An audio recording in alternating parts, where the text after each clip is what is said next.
Hello and welcome to GalattaPlus. In this episode of QnA, we're going to be taking at Ponniyin Selvan 1, that is PS1, directed by Maniratnam. The first question comes from R. Ashwin. He asks, we have to continuously follow each and every dialogue in the movie to understand the link between each character and how things are unfolding. Do you think some audience lost interest in following the dialogue and interested only in the visuals and limited characters? What is wrong in following dialogue? I mean, film is an audio-visual medium, right? It's not just a visual medium. Dialogues are an important form of communication, of information in a film too. And this is a movie filled with not so much of war scenes, but interactions between people. And how do you interact with other people? By dialogue, by talking to them, right? And even when you look at the visuals, for example, take that wonderful scene where Sundarachan is lying on his bed and he's talking to Sharat Kumar and Parthiban. I'm using the actors' names so that people don't get confused. And then his queen, that is the old king's queen, Prakash Raj's queen, is on that side, and she starts a bit of dialogue, and the camera, Ravi Varman's camera, slowly kind of comes this way, and we have a kind of a circular movement, and it's only then that we see that Trisha is also in the room, kind of really focus on her, and the camera gives a stay for about, I don't know, 5 seconds on her face, and she has a very worried kind of pensive look. And immediately after the scene, after Sharat Kumar and Parthiban leave, the old king is supported on two sides on one side by the queen and one side by Trisha, and he's walking out and he asks Trisha, why do you look worried? And I mean, she says, I think there is some major, conspiracy afoot. So the fact that Trisha has been established as a major thinker has been done without dialogue, right? As in, she's been shown to be a major thinker in that scene because she's there in that room when this has happened, and that's what that stay on her face says, because she's digesting all this information and kind of not feeling that something is right. So you do have, along with the dialogue between Prakash Raj and Parthiban and Sharat Kumar and the queen, you do have the silent person assimilating all that dialogue and kind of thing. Now, what is that if not cinema? So I'm saying that yes, you have to pay careful attention, but when we get, let's say, a Christopher Nolan movie, and people say, I didn't understand it the first time, but the second time I saw it, I was like, oh my God, this is like, it's so amazing. And why can't we do the same thing in case we didn't understand for an Indian movie? Because actually speaking, this is a very easy to follow film, and probably it's the if you follow the dialogue, and if you follow the dialogue, it's very clean. There is Vikram, he sends Karthi on a mission. While that mission is happening, Karthi meets Trisha, and he gets another mission to go and find Jayamravi. Then he goes on that second mission, and then he meets Jayamravi, and they fall into the sea. I mean, literally, that's the general broad arc of the story. How difficult is this to follow? I'm like, yes, there are like little intricacies that you might lose here and there if you're not listening too closely to the dialogue.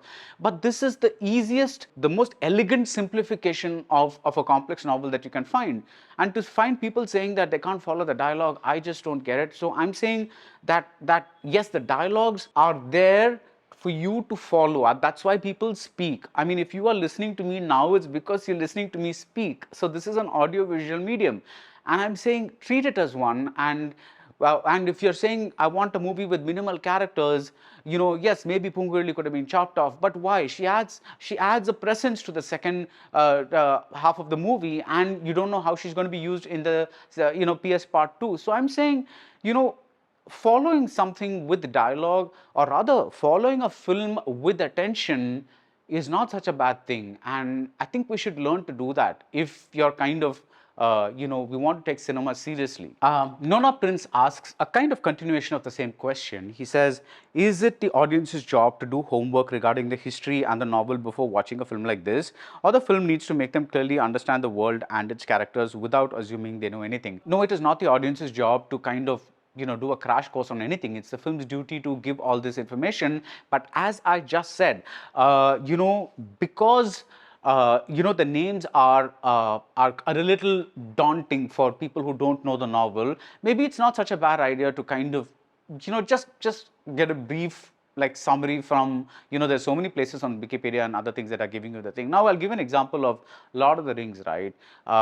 you have hobbits, you have something else, you have something else. Now, a person who's not going who's going into that movie without reading Tolkien, he's going to like, what are orcs? What are hobbits? What are elves? We probably know, but then why is Frodo Baggins? What is Gandalf the Grey? Why does he become Gandalf the White?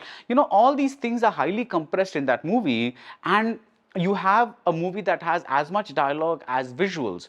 So I'm saying that there is nothing wrong in you kind of just doing a little bit of a crash course simply because of the names, and probably because sometimes when we follow a movie in a different language, the faces are not familiar to us. Sometimes when the faces are familiar to us and then we immediately attach that face to that particular character, and sometimes that doesn't happen when we're watching a film in another language. Maybe that's a bit of a problem, but I really don't think that no, you are not supposed to do the homework, but I think that this film does not required to do the homework as long as you are paying attention. Karthik Subramaniam asks, not exactly a question on the movie, but PS is Maniratnam's magnum opus like Schindler's List for Spielberg.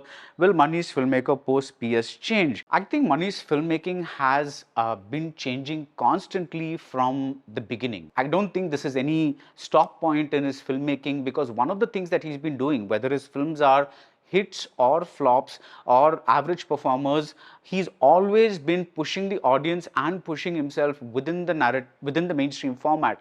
If you look at his early films, there was this PC Sriram phase where you had these very, very formal compositions. People would stand at a particular place so that the light would fall on them at a particular angle. Then you get to kind of, Madhu Ambar's work and Anjali was very different from what P.C. Sriram did, because there were huge shafts of light from everywhere, because that story demanded that kind of treatment, because that girl needed to be shown like not in a very clear way until, the family accepts her, into the fold. And then you have Rajiv Menon, who gave a lot of freedom by kind of, with a moving camera. And if you look at Bombay, the style of Maniratnam is very different from something that came earlier. And then you get Iruvar again with Santosh, Roja, Iruvar, that's different. That's a different phase. And then you have Ravanan, which is again almost each frame is kind of so composed and yet in a way so free. And then you get to the way color is used, and then you get to him getting into digital with OK Kanmani. I think it's the movie in which Madras Talkies got into the digital phase. So I don't think any particular style can be pinned down on Maniratnam, because he's been pushing his own style boundaries throughout. In the early days, people used to make fun that Maniratnam films are very dark and all that kind of stuff, as in dark you can't see much, visually dark. But no, if you look at Bombay, for instance, that's not the case at all. There's a lot of light in that movie, and there is this, it's just that it's hard to pin down a Maniratnam style down the years. In a way, I thought, epic movie, this is the kind of scope, so I was kind of expecting an extension of the Sundari song from Thalapathy, where you'd have very, very, extravagant, grand shots. Instead, the camera is, like he said, it's a very rough and tumble kind of world. And you actually feel like you are with the characters, because the camera is not leaving them. It's a few feet away from them. When Vikram's on his horse, the camera is basically about 5 feet away or something. So you just see the 10 people around him. You don't see some huge grand battle formation, like advancing towards us. I mean, there are a few wide shots here and there, but the idea is to kind of show how people do battle, and there's a bit of clumsiness there, in the sense of, when you are fighting, however good a warrior you are, there are going to be moments where you're suddenly taken by surprise or something like that. All that is there in the movie. You're not really, it's like being in a fight. You are seeing a fight, but it's not the wonderfully, choreographed to the micro milli, like movement kind of thing. It's like watching a fight from an MGR movie or something, swashbuckling, it's like sword fights from that era. And I think, that's the look that he went for here. And I think more than anything else, to continue, is this a new phase? I remember Spielberg saying about, Schindler's List, that because that is the time that he was first working with this cinematographer Janusz Kaminski, who was now pretty much shot all of Spielberg's films, and they were filming a shot. I read this in American Cinematographer, I think, and I'm not sure about the year, but you can look this up. They were filming a shot from outside a window. Liam Neeson and the Ben Kingsley characters, they are kind of talking with each other, but this shot is being filmed from outside the door and through the glass. So technically speaking, you shouldn't be able to hear the sound, the dialogue from inside. And then Spielberg joked and said, "We're doing everything wrong. That's what's so right about this movie." I kind of remembered that when I saw Ponniyin Selvan. It's not wrong. I mean, Spielberg is just joking, right? But the fact that everything looks raw, like deliberately raw.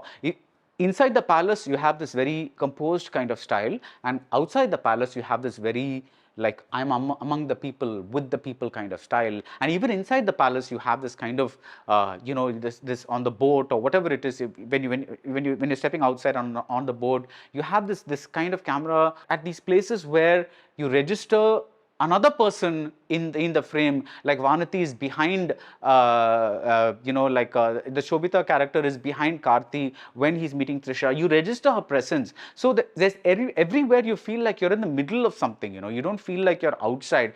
And I think this is an outstanding risk to take in a movie like this, when everybody would expect to see Maniratnam's classical usual composition, and the fact that it's paid off and the movie looks so great is, I think, this fantastic synergy between Ravi Varman and Maniratnam, which is like truly fantastic. I think they just work beautifully together. They work beautifully together in Karthi, because if you look at the single shots in that film, they're just superbly amazing. And I think again they've established a kind of like a wonderful benchmark here for how a historical period film can look. And to address your question, whether it's going to change, whether Maniratnam's filmmaking is going to change, I'll bet you that it's going to change, because he's got this format, and now he's not going to say, he's going to say, been there, done that, I'm going to do something else. And he's probably going to do a highly composed, very composition-oriented movie or something like that next. I don't know. But he's kind of done this. He's going to move away from this and do something else. That's been his whole search, like kind of his very agonizing search throughout his career. So, and that's why I think, I respect him so much, because, it's very easy, for somebody to say, people like this, it's working for people, let me just continue doing this. But he doesn't do that. He kind of keeps trying something new all the time. And I think that's really, very inspirational. Vu Umay Rani Yarra, interesting name, asks, do you think by introducing Arunmozhi Varman in the first half, we would have connected with him better? This is the only gripe I had with the movie, that I couldn't connect with the character of Ponniyin Selvan. I thought actually this was a brilliant masterstroke by not having him in the first half, because you start with Vikram, you get to Karthi, you end with Vikram, and then after the interval, brand new, character introduction. And if you see, what's uniting them all is the comet in the sky. If you see that you see that comet in the sky, it's not that in the movie it may look like this is happening after this and this is happening after this, or whatever it is. But if you look at when Jayamravi ships are coming towards the Sri Lankan shore, the comet is in the sky, which means that comet was in the sky in the very first scene as well. So they're all simultaneous events. They're not like, like sequential events one after the other. So I think it's great that you're introducing this character, because now you've allowed these two characters to breathe.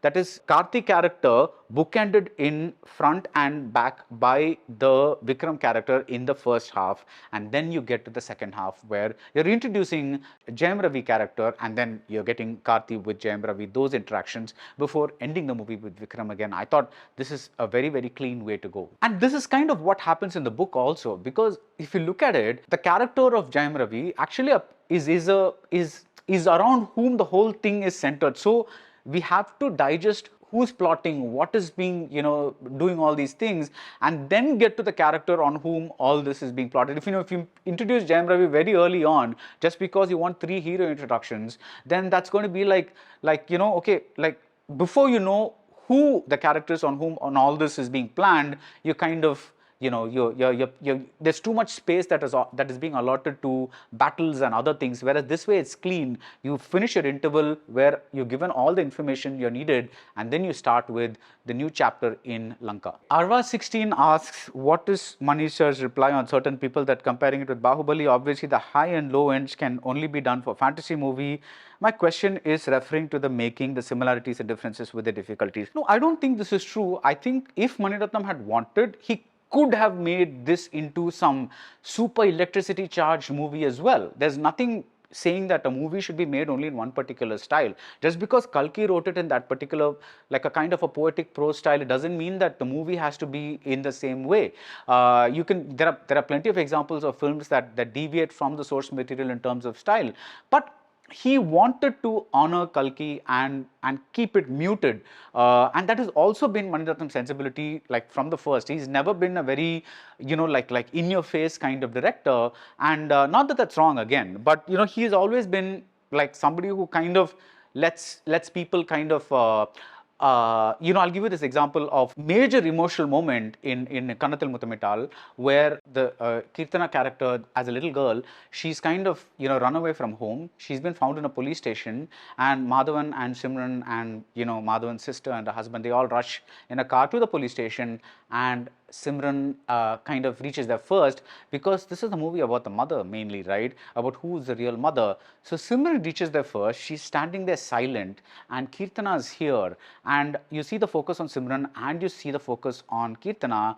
But suddenly, like in the midway, the focus changes, and Madhavan appears in focus right in the middle between the mother and the child rushes to him. They both kind of embrace, and she looks at the mother from the shoulder of the father, kind of indicating that he's going to be like the kind of a buffer between her and the mother, because she's going to have problems with her mother like in the future, and Simran is not really kind of a thing. It would have been so easy to have the very same scene as Simran goes to at that point she doesn't do it, but later, like when she says, did I not bring you up properly? Why did I deserve this? Why are you making me do this kind of a thing? Simran yells at her, but only after the scene. It would have been so easy to have that yelling happen in this scene itself, Simran yelling at Kirtana, but that doesn't happen there. So his style has always been, kind of like, this way, which is like kind of a very understated, poetic kind of way. And again, I don't see him doing this movie the Bahubali way or the RRR way. I enjoyed RRR, I enjoyed Bahubali, and that's a different kind of a thing. But every movie does not need to be made the same way, which is why we have variety. Venkat Raghav asks a very interesting question. He says, what is your take on Maniratnam cutting his songs halfway post Karthi Velidai? This intention is perhaps not to hamper the pace of the film, but considering the love for the Maniratnam ARR combo, it feels incomplete and I'm not able to savor the emotion. I think the way the songs have been used is really interesting in this, because you get the feeling, like in the other places, like Trisha is watching a stage performance. When we are watching a stage performance, sometimes we might turn to the person next to us and, whisper something. Or sometimes, we might wave to somebody we know, like in the audience. Or sometimes we might take out a smartphone and look at it or something like that. So while the stage performance is happening, there are different things happening within us, right? That's the feeling that happens. Let's look at this song. Devlanatam begins, and you think that movie that's going, but simultaneously Karthi is also trying to enter the fort. So the film cuts between that and this in real time, while actually speaking, you could have had Karthi enter the fort, tell Sharat Kumar, oh wow, great king, I've heard that you have so many wounds and all that, amazed, like this kind of stuff and all that. And then Karthi could have settled down, and then the song could have started. But what's happening here is the song starts, and again that simultaneousness that I talked about earlier, as the song is happening, Karthi is trying to enter the fort. So the song continues, then, Karthi's friend comes outside. Then the song continues, Karthi is led to Sharat Kumar. And then the song continues, and so that's the way, like, it's like watching something in real time, like all these things are happening in real time. Again, when you look at Trisha watching that Krishna Kamsa performance, she's sitting down to enjoy something, but then suddenly the Ashwin Kakumanu character comes, and then he's kind of having a chat with her about, you know, like this about the Karthi character, and she's kind of having an aside while that is still going on. So the breaking of the songs is kind of intentional, and I think, you know, like for example, in Chakajadavanam, you didn't have many songs at all, and almost everything like Bhumi Bhumi was used in the background, while only Mare Kuruvi, I think one stanza or something was used when Simbu got married. The rest of it, it's such a beautiful song, and the rest of it is just pretty much, you know, not there at all. But I think that's the way, you know, this whole thing is like, you've done it one style, you've become, you know, like this person known for song picturization or whatever, that face is behind me, and I'm going to kind of you know, do this way now, because, you know, this is what is important to me. He may return to songs again, like make a complete musical, you never know, but at least this phase is interesting, because, you know, I am remembering another thing as I speak. You know, everybody thinks that the narrative in this movie is new, right? But actually, Maniratnam started it probably around the time of Ravanan, because if you remember Ravanan, the first scene, Ravanan is there, he's having a happy life. Then his sister is taken to the police station. Sister is getting married. She gets a police station. You know, she's raped. She comes back, and then, you know, he takes revenge on the policeman, right? But no, the revenge is at first. We just enter the movie cold. It's like the coldest opening you can imagine, because you don't know what's happening. This guy is standing on top of a cliff. He moves the stone drops. He takes this amazing swan dive. I don't know if it's Vikram or somebody else, but that dive is just simply amazing. And then what happens is, you see three events of policemen being led into various things. One, a girl is seducing two policemen into somewhere else in the middle of a fair, and then like rocks are being placed on the road while a jeep comes and is being set on fire. And then you know, I forget the third incident. Something else happens. I think it's again in, like, three cops are set on fire or something like that. And I think Prabhu is involved in that. So the point is, you are suddenly plunged into a narrative with all this violence being unleashed, and Vikram is playing the drum, and you don't know, like, really how or what or thing, because after that the title song starts and you get the credits. So it's like a cold opening, you know. So this, you know, plunging us into a narrative, Maniratnam has started experimenting with it in kind of Ravanan itself, though that was probably, you know, once that scene got over, it got a little kind of a thing. So I think even this experimenting with songs, kind of, you know, either cutting them off due to length or using them in the way that I just described, like in how Karthi enters the fort as the song is going on, it's all part of, you know, like, what else can we do? You know, a song has been used this way traditionally for years. How can we break it? Now, obviously, some people are going to like it, some people are not going to like it, but it's such a fresh way to stage a song when you kind of look at the overall look of the movie, because the song, even the song is not composed, you know, it's kind of being disturbed, disrupted as other things are happening, and that is the feel of the cinematography, the editing, everything. So this is other song, Chora Chora, right? It could have easily been a celebratory song where Vikram wins the battle and then everybody sings. We are used to that kind of like song presentation, but how does that song begin? It begins with Vikram going seriously kind of nuts, trying to remember his long lost loved one, and he's narrating that story to Vikram Prabhu, and after that he says, that is why I'm drowning myself in booze and war and blood and all those things. And that leads to him, you know, in the Chora Chora song where he's kind of, you know, drinking booze and, you know, in war.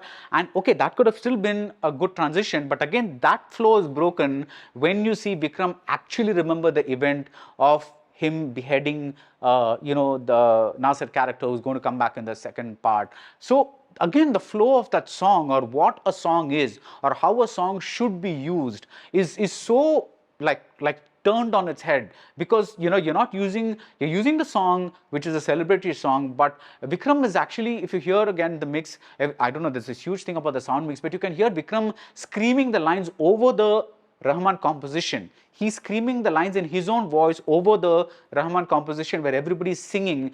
Vikram is kind of screaming those lines. So there's so much of kind of things that have been done with the songs out here. Sudu says, do you think Poongali's character comes all of a sudden and there could be a scene or two to know who she is and why Vandidevan travels with her to Sri Lanka?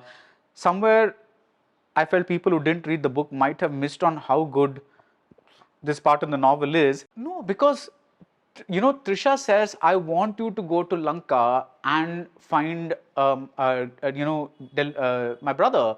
So when you see Karthi in the sea, you kind of pretty much know that he's on his way to Lanka. And the first thing he says is not Pungarli. He says, I think if I'm remembering right, Odakara Penne or something like that. Hey, boat woman. So you know that there is a boat woman and she emerges from the sea, and then he calls her Pungarli. And then you pretty much know like that character is from the book. If you've read the book, you know this is Pungarli. Of course, she's being introduced like again cold. She's emerging from the sea. You're not giving a proper introduction to her, but that's again part of the film style to kind of have that thing happen. And then if you've not read the book, you're getting this fact that she's a boat woman. You're getting the fact that Karthi is in mid-sea. You're getting the fact that he's flirting with her. I mean, how much more information do you need? I mean, it's not really unclear, right? Charukesh. POV Gunpoint, where will you rank this movie among the director's other finest work? Nayaka Niruvar, Maunaragam, etc. I don't know, I'm still in it. I've seen it twice and I'm still inside this. So I'm kind of, right now it's right on top. And to kind of have a movie this fresh and this innovative in writing, in staging, cinematography, in terms of how to present a period film, how to make royals act. The only two big performances come from the kind of course, Vikram is drowning in angst and all that, but the only two other big performances come from Jairam and from Karthi, who are the non-royals. Otherwise, everybody else is kind of muted. Even their anger is muted. Everything is muted because they're princes and princesses and kings, and there's not much of voice raising, I just love that scene where Trisha's character is so amazingly written. She comes to the palace and Nandini is waiting, the Aishwarya Rai is waiting for with her maids to welcome her, and Trisha sees that she's not coming forward. So she deliberately stops and talks to a minister and says, okay, what's the talk? And she looks at Aishwarya, she sees that she's not coming forward to welcome her. So she's like, okay, you know what, I'm going to just delay this a bit. And she's kind of, like talking to this man so that, it's going to take some more time. She's like, dude, I'm not going to come forward. You better come down, and then I'll meet you halfway. The Trisha's character is so amazing because she's asking random things like what are people talking about in the city, and it's like, okay, when are you going to get married? This has nothing to do with anything, but she's just like delaying so that Nandini, Aishwarya Rai will be forced to come some way, and then this one can go there. And even in that scene where she breaks up that little conspiracy group of the rulers, the ministers and all that, by offering the hand of her two brothers, another stroke of genius of writing, because it's like it plays like a comedy scene, but it's such serious strategy because it shows you how clever this woman is, and probably a big challenge to Aishwarya Rai's manipulations, except that with Aishwarya Rai, the manipulations are very clear, whereas here you understand like fully. Again, this is for those who say that there's too much visual. That scene with Vikram at the end, she clearly tells him, listen, I'm not just your sister, I'm also responsible for the Chora Empire. So like don't expect me to mother you and coddle you because you lost your loved one earlier, and that's not my priority. And she says it. That's the only time she raises her voice, and even there, it's only a little bit. It's not like, she doesn't scream at him or something like that, because, she just like a little bit compared to a normal voice, because that's what they do. So I think there's so much that's new here in terms of Maniratnam style that right now I think it's number one, but let things settle down a bit, and then I think I'll make another ranking of his films. Arjun Venkatesan says, I thought Nambi's character was fantastic.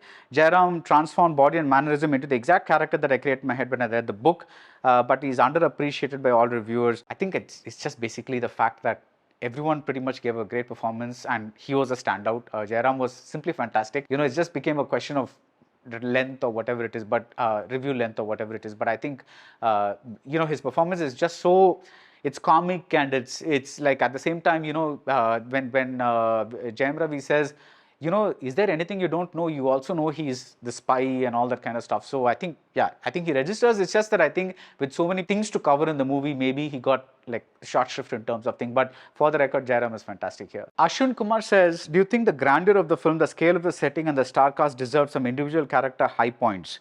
I wouldn't call it lag, but there's a huge chunk of the film that went by without any kind of high or jolt or something that surprises us. But I think that depends on what you call high, because for me, a high is not a battle. A high is Trisha walking into like that council of ministers and doing what a mass scene that is. I mean, like, in single-handedly, she kind of upends the plans of Parthiban and Sarat Kumar. I mean, like, that's such a like a mass scene. It's like, if that's not a high, then what's a high?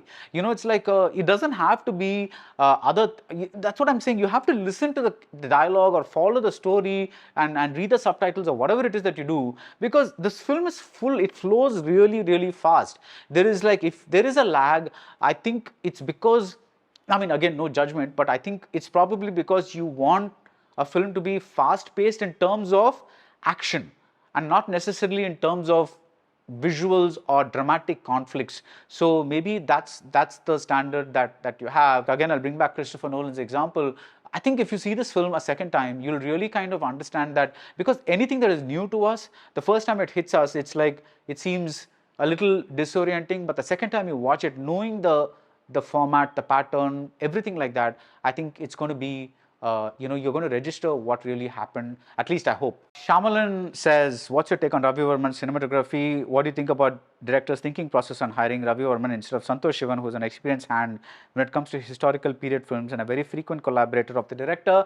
Maybe that's exactly why, Maniratnam didn't choose Santosh Sivan. He's like, been there, done that. We've done like that epic Talapati. You've done a lot of historical films, so why not Ravi Varman? And Ravi Varman, I think, is absolutely majestic, fantastic, every single adjective that I can use here, because see, the thing is that synergy between cinematographer and director, Rajiv Menon told me once, I think this was after Guru, that the cinematographer should be the director's younger brother on the set. There should be that kind of trust, between the director, and the director should be able to rely on the cinematographer, so that even without a word being spoken or without a gesture being said, if they understand what's needed for that scene or what's kind of happening. Of course, the previous evening they're going to do some planning for the basic scene, but I'm talking about the improvisations, and I think I just got this feeling that these two were in such sync in this movie and in Karthi that I think I really want Maniratnam to do more movies with Ravi Varman. I think that combination is amazing. Ted Mosby says, do you think the flashback montages of Aditya Karikalan and Nandini could have been a full-fledged scene, as it would have been,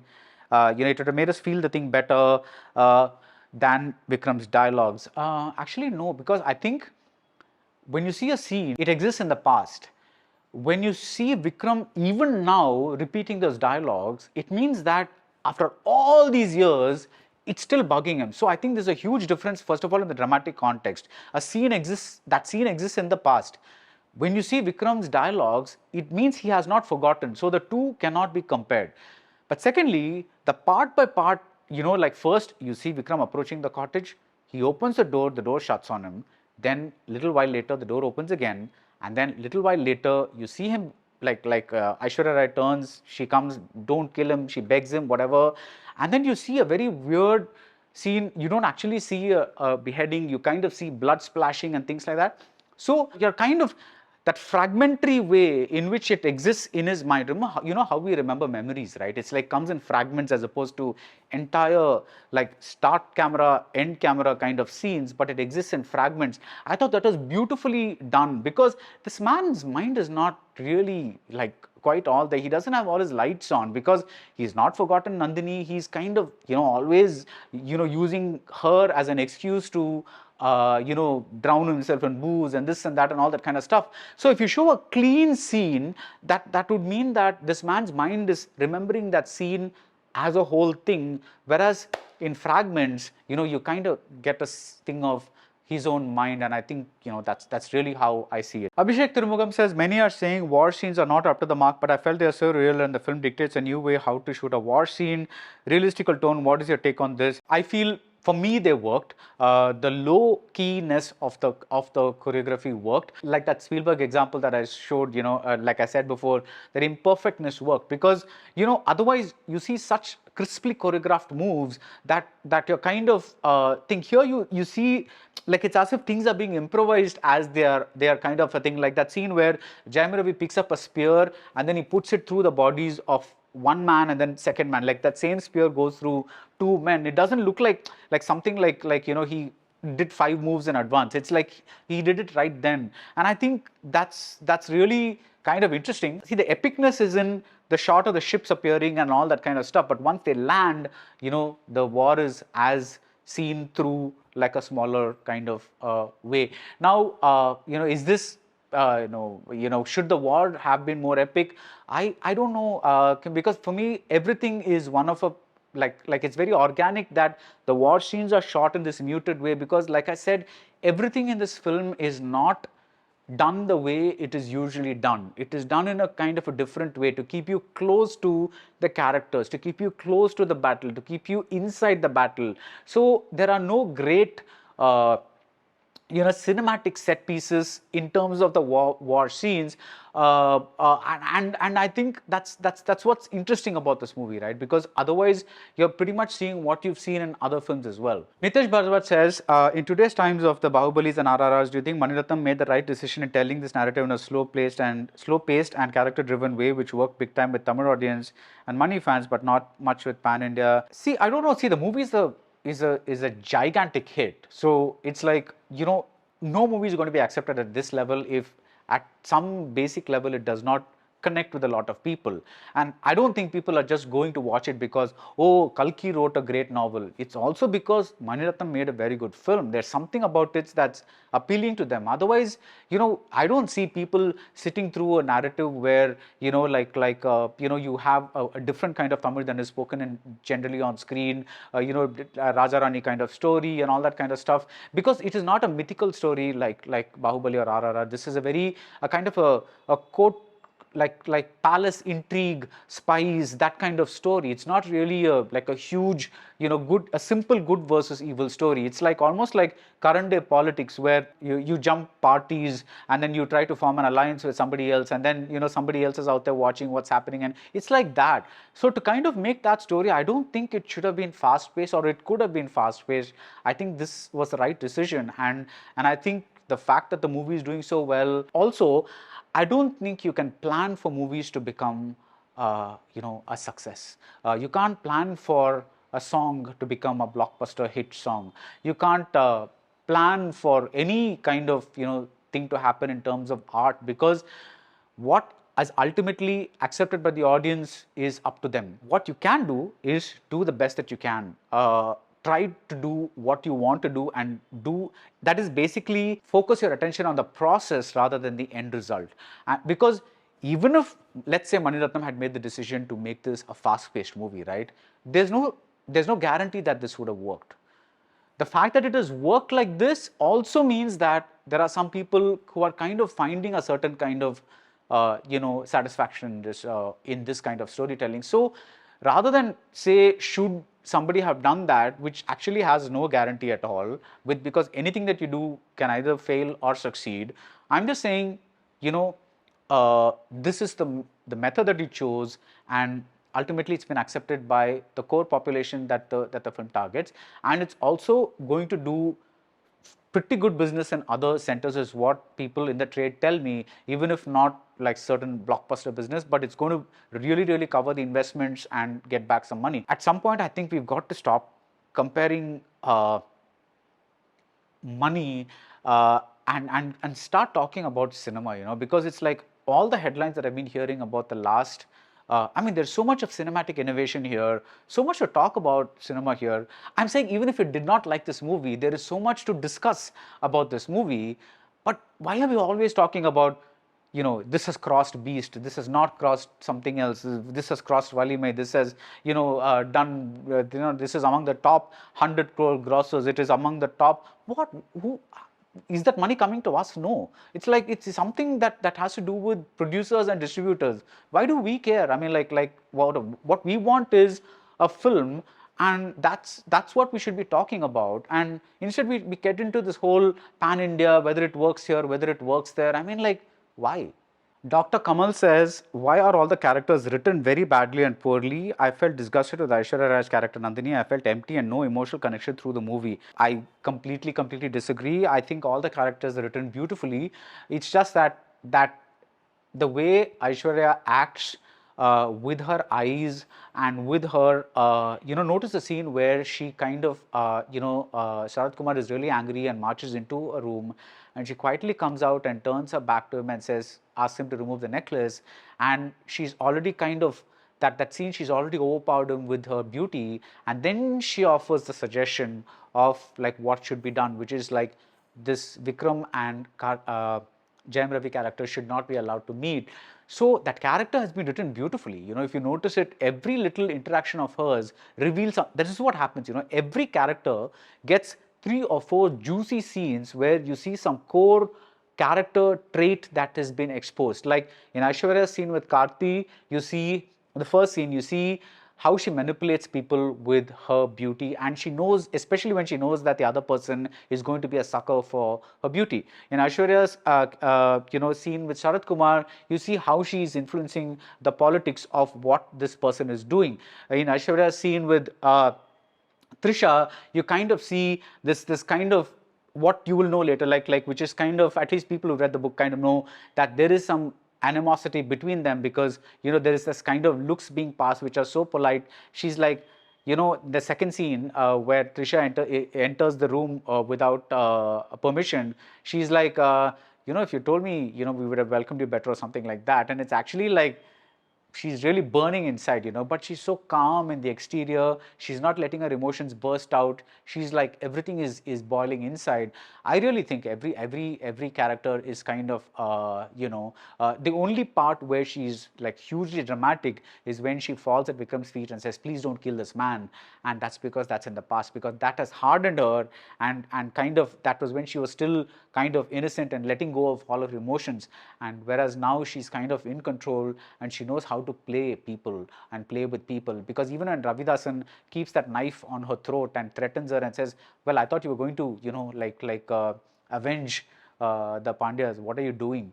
You seem to be enjoying a royal life. She coolly just kind of gives him money and then kind of walks away. That's her strength. And I think the way the character has been conceived and the way Aishwarya portrayed it was both fantastic. Mahishan says, Rakshasa Mamane is about Krishna killing Kamsa. Why would Choras who are Shaivites put up a drama glorifying a Vaishnava god? Listen, I'm not getting into this at all. All I'll say is a line from the movie, Ariyum Sivanam Unnu Ariyadavan Vayil Mannu, which is like basically saying that every god is the same. So I think that's enough. I've spoken enough about this movie, and thank you for your questions.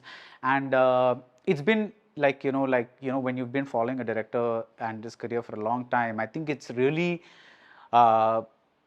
see, I think interesting is a word that we should all embrace a little more when it comes to movies, rather than good or bad, because good or bad is a very subjective thing. But at a cinematic level, is this interesting? Is there something to talk about? Is there something that has been tried?